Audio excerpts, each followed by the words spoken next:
Welcome to the 3CX Quick Start Guide presented by Voxtelesys.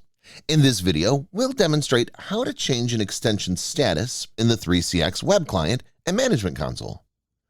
To change an extension status in the web client, log in with your extension number and password. Click on the person icon in the upper left of the screen.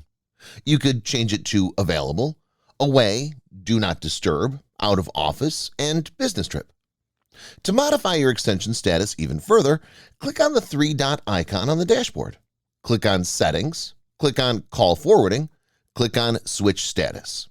From here, you can set it to automatically switch status to available during office hours. In addition, you could set this extension to the default or specific office hours. You could also disable outbound calls outside of office hours.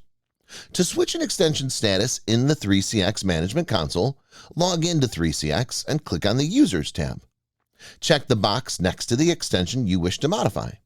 Click on the Status button.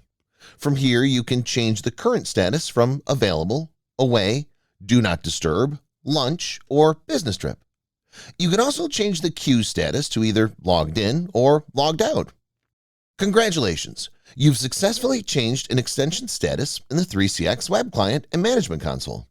Check back for more videos on 3CX as well as other helpful guides.